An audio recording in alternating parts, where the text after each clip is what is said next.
Chapter 5. Diagon Alley. Harry woke early. Maybe it was all a dream, he thought. A giant named Hagrid said I was going to wizard school. Tap. Tap. Tap. An owl was at the window with a newspaper. Harry paid it with coins from Hagrid's coat, and the owl flew away. Best be off, said Hagrid. We've got to buy your school things. Harry worried. But I don't have money.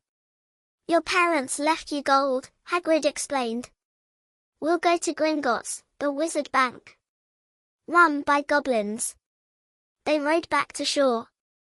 Hagrid tapped the boat with his umbrella and it sped across the water.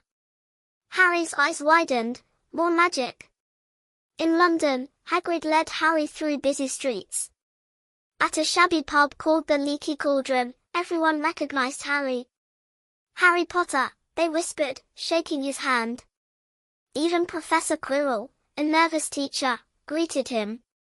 Hagrid tapped bricks in a wall. They wriggled and opened into a magical street. Welcome to Diagon Alley, said Hagrid. Shops sold cauldrons, robes, broomsticks, owls, and spell books. Harry turned his head in every direction, amazed.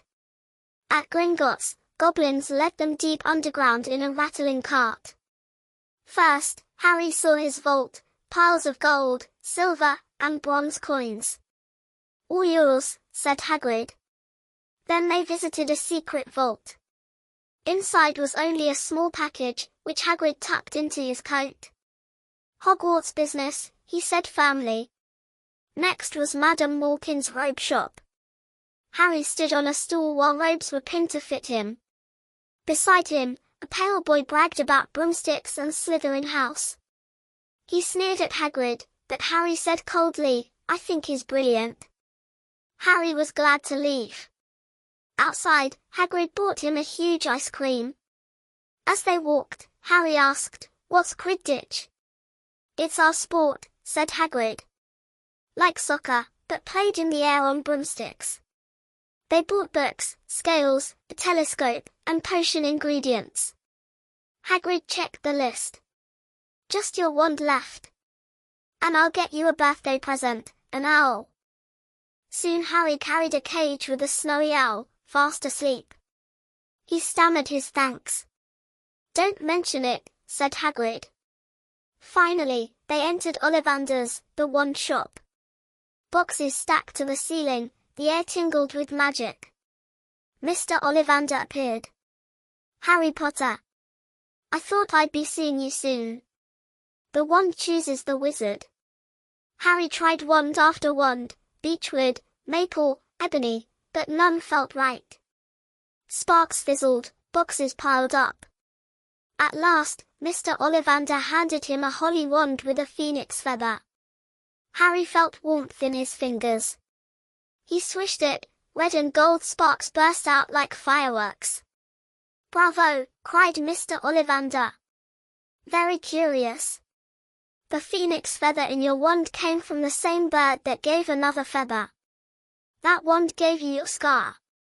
We must expect great things from you. Harry shivered. He paid 7 gold galleons, and the wand was his. The sun was low as Harry and Hagrid walked back through Diagon Alley, through the Leaky Cauldron, and onto the busy streets. On the train home, Harry carried his packages and the snowy owl asleep in her cage. At the station, Hagrid bought him a hamburger. You all right, Harry? You're very quiet, he asked kindly. Harry chewed slowly. Everyone thinks I'm special. But I don't know anything about magic. How can they expect great things? Hagrid leaned close, smiling. Don't you worry. You'll learn fast. Everyone starts at the beginning at Hogwarts. Just be yourself. You'll have a great time.